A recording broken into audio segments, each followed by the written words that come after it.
junior researcher, a young researcher, and I'm not sure I can contextualise my answers in terms of international relations and political economy in the way that Corinna did, but I'll try to be as intellectually honest about the questions as possible. The question about objectivity, I think it's a really important question in the sense that I work in the law department of King's College London, which is part of the University of London, under the banner of social sciences research.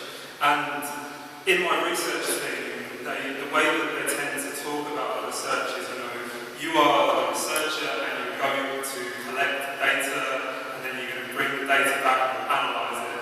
But for me, that the more that I've thought about it, the more that it doesn't feel like it's something. It just feels wrong. It feels wrong to me, and I've actually been thinking about research ethics in a much more personal way. What does it mean when a citizen of the global north comes to do research in the so-called global south, and what kind of power dynamics and colonial dynamics are at play? And I've tended to kind of personalise it a little bit in the sense that both my parents are from post-colonial countries, but now, for the first time, I'm here doing, what the research methodology calls fieldwork, collecting data, and because of my critical approach to these things, I tend to see this as having a colonial function to it. So,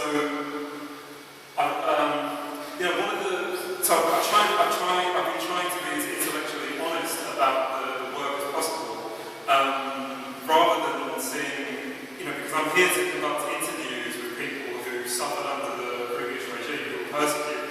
So rather than seeing their stories, their testimony as data, to me, these are people's stories, they're people's lives at stake, and this is a human relationship that research is actually, we might dress it up as a science and we talk about it in terms of data, but actually these are human relationships, and the process of interpretation is rhetorical. You have actors involved, and an article that's had a big influence on me is an article written by a South African lawyer called Tsego Ngozi, and he wrote a very good article called Transitional Justice Entrepreneurs, and he was talking about the role of the international, the Western researcher, and the way that international researchers come to the country that they want to study, and they take people's testimony, and then they actually orchestrate the meaning of that testimony. They package it, and then they disseminate it on the world stage. And actually, this is there's a power relationship there, because what does it mean to assert yourself as a curator of somebody else's story and somebody else's suffering and somebody else's life? What kind of power dynamic is going on there? And the conclusion of Ngozi's article is that when an international researcher is interviewing somebody for their testimony about what they've experienced, that there has to be a mutually responsive construction of meaning. You can't just have the expert you can't allow the international researcher to adhere to the fact that they're from a Western university, they will dictate the terms on which the research is analysed. It has to be the person being interviewed, the subject of the research, has to be equal party in constructing the socio-political meaning of the data, if you like. So in terms of my own research, I've been trying to think quite carefully about what does it mean. One person that I interviewed who was imprisoned in the early 90s under the regime for being seen as a threat to the state, a terrorist threat to the state. He said, are you a British spy? And it was kind of like a question that I had to really think about. Maybe you are a British spy. Maybe you are. He was saying that I was part of MI6 and I was there to collect information to document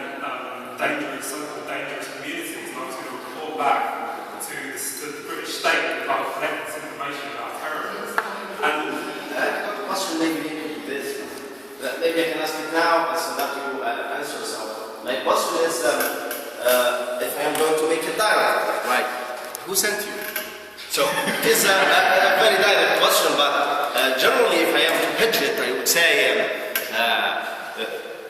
how did you get the idea of going to Tunisia and investigating this issue, right. Transitional justice in Tunisia? Well, this is it. I mean, when I was a PhD student, I was in charge of my own research, and I wanted to give a critique of transitional justice because I thought it was important to be able to critique the way humanitarianism operates on a global scale and to bring critical attention to the power dynamics at play.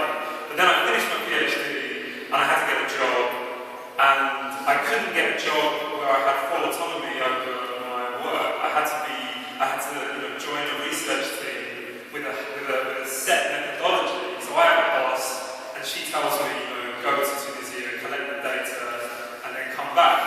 To be detached, be scholarly. Don't get too involved with the struggle. You have to be objective. And when I got here, it's like, well, what do you mean? What does she mean by that? Maybe she's a spy. It's just like.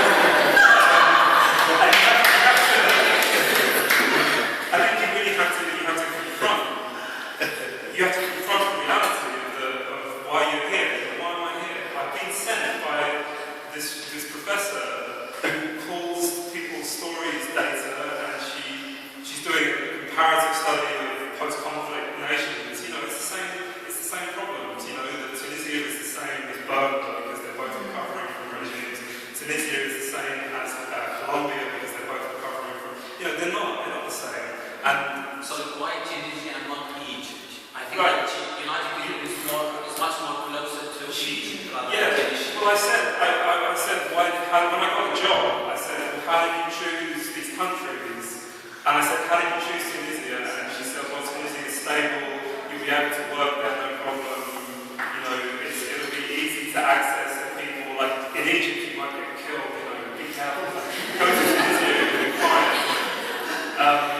So there's not much thought goes into it. It's very arbitrary. It's kind of a piece with the kind of homogenizing attitude that international researchers have towards the developing world. Then it's just the global north and the global south. The global south, they're all recovering from regimes. They need democracy, etc.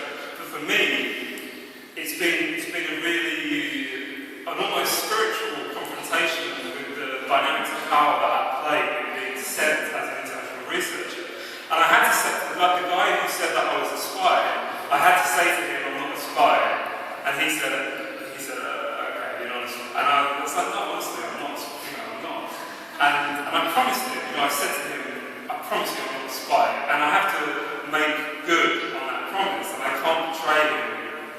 So it's a very fragile position I'm in now, because I have to be truthful to the stories that I've heard and not perpetuate the global inequalities that we've been talking about today.